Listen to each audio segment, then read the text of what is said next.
Hello student, welcome back to our SST class. We completed our chapter 24, 25, 26. Today we have to revise our chapter number 27. So listen to me carefully. Be concentrate, okay? First book exercise we started. Some states having both legislative assembly and the legislative council are called bicameral, okay? Bicameral. Now second is which of the following has bicameral legislature? So Bihar. Now third is members of the legislative council are elected for a term of 5 years. Fourth is the bill introduced in the legislative assembly becomes an act only after the governor.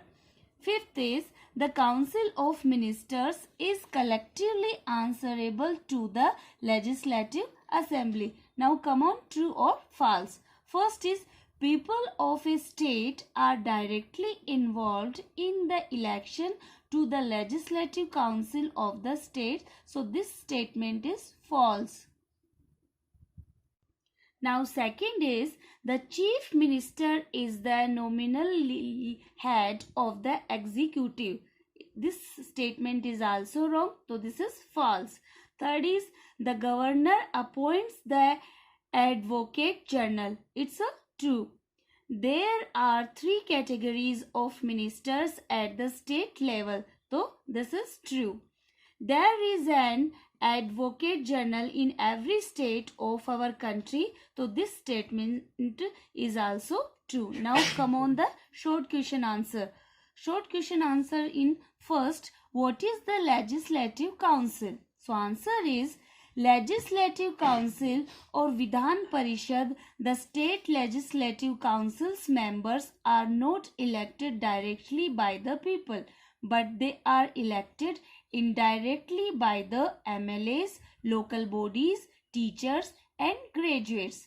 Now, second question is, how are representatives to the Vidhan Sabha elected?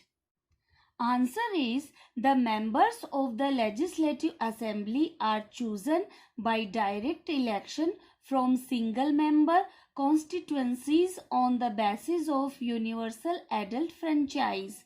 Third question is, what do you understand by the statement?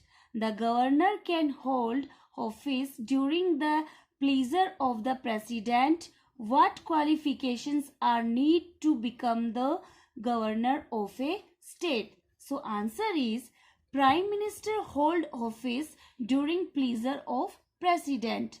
The Indian government's chief legal advisor, Attorney General of India, is appointed by the President of India under Article 76(1) and holds office during the pleasure of the President.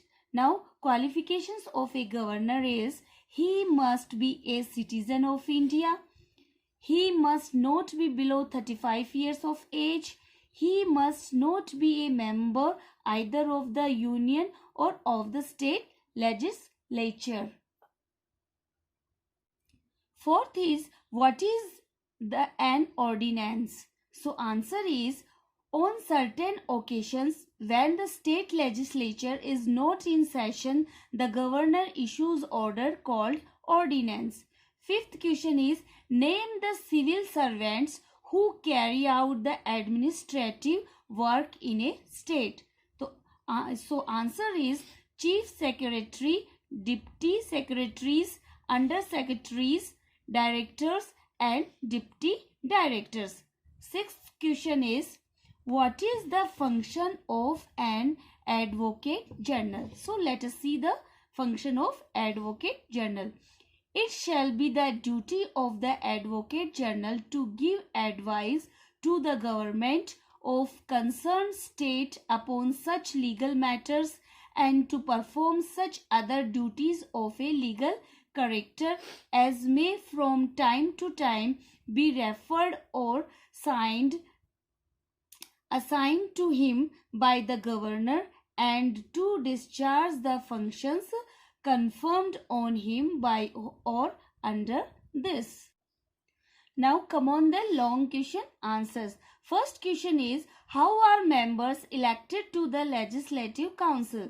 So answer is, nearly 5/6 of the members of the Legislative Councils, MLAs, MLC, this is the short form, are elected and the remaining 1/6 are nominated.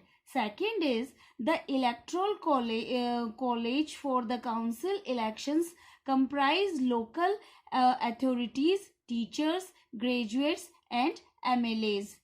Now third point is, the local authorities constituencies elect 1/3 of members.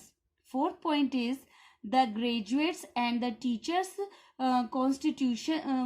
constituencies elect 1/12 each and the MLAs elect 1/3 of the council members. And last, the remaining seats are filled by people nominated by the governor. Now, second long question is, what are the steps involved in the process of a bill becoming an act? So, answer is, the process of making and passing laws is called legislation. The house where this takes place is known as the legislature. So now a bill or the draft of a proposed law is introduced either in the Legislative Assembly or in the Legislative Council of the state. It is discussed in the House and amendments are made if necessary before it is put to vote. If the bill is passed, it is sent to the governor for approval. Now, last point is, it becomes an act only after the governor signs it. Now, third question is, what are the discretionary powers of a governor? So, let us see. First, he can impose president's rule.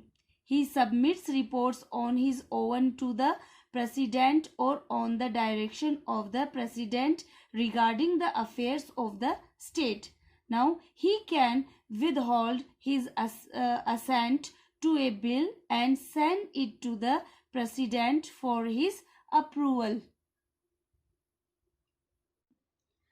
Now, fourth question is, what are the functions of a chief minister? So, the functions of the chief ministers, let us see. The main functions of a chief minister include the following. First is to advise the governor on the selection of the council of ministers and its size, to preside over cabinet meetings, to distribute portfolios among ministers, to appoint a deputy chief ministers if needed, to retain charges of some portfolios if needed. Now, fifth is write notes on council of ministers. So, let us see.